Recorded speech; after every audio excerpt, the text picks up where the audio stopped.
بسم الله الرحمن الرحيم. السلام عليكم ورحمة الله وبركاته.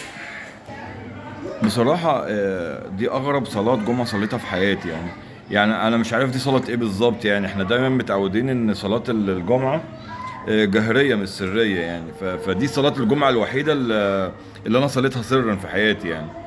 طبعا ده علشان الكهرباء مقطوعة. يعني أنا مش عارف مين المسؤول عن قطع الكهرباء اللي مش مصري ولا مسلم. مش عايز اقول كلمة تانية يعني عشان ايه. انه يقطع الكهرباء لحظة صلاة الجمعة بالظبط. يعني مفيش استثناء يعني مفيش حد مسؤول يقول يا جماعة ممنوع قطع الكهرباء يوم الجمعة الساعة واحدة لغاية ما الناس تصلي وتخلص صلاة وبعد كده بقطعوا الكهرباء زي ما انتوا عايزين. لا للأسف الكهرباء قطعت الساعة واحدة بالظبط.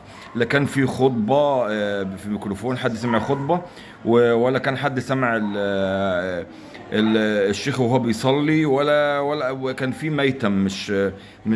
مش صلاة يعني دي صلاة مولد مش صلاة جمعة. بجد يا جماعة هو ده معقول يعني ده عادي. يعني ده عادي بجد يعني يعني كل يوم عمالين نلاقي حاجة جديدة مش فاهم بصراحة يعني الناس ازاي راضية بحاجة زي كده. ده يعني انا مش هشوف حد هيحتاج على الموضوع ده وانا متاكد من الكلام ده. يعني انا مش هلاقي المفروض حاجات زي كده. ما هي دي بقى الحاجات اللي المفروض تطلع ترند يعني انا بشوف حاجات تافهه جدا بتطلع ترند. واحده مثلا لابسه عريان واحد ضرب امه واحد مش عارف عمل ايه. الحاجات دي بتطلع ترند في لحظه. لكن ان احنا نصلي في الضلمه وقت صلاه الجمعه الكهرباء تقطع الموضوع ده مش هيطلع ترند ولا حد هيتكلم عنه لان خلاص يعني الناس بقت في دنيا تانية خالص بقت في موال تاني خالص. نداء للمسؤولين اذا كان عندكم دم او عندكم كرامه ما تقطعوش الكهرباء تاني وقت صلاه الجمعه. طوعوا ما انتوا عايزين اليوم 24 ساعه. شوفوا الساعه اللي تعجبكم في ال 24 ساعه يوم الجمعه وقطعوا فيها. ما انتوا بقالكم كام يوم عمالين تخرفوا يعني. في المفروض مثلا هي كانت مثلا في المنطقه اللي انا عايش فيها بتقطع الساعه 4. لا بقت بتقطع مثلا مره الساعه 12 مره الساعه 1 مره مش عارف الساعه كام. فمعلش يعني ما دام انتم مخرفين كده كده في تخريف.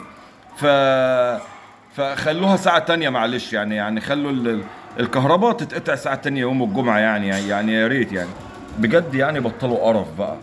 قرفتونا في كل حاجة بجد يعني قرفتونا في كل حاجة بقت تقرف في البلد دي والله بجد يعني.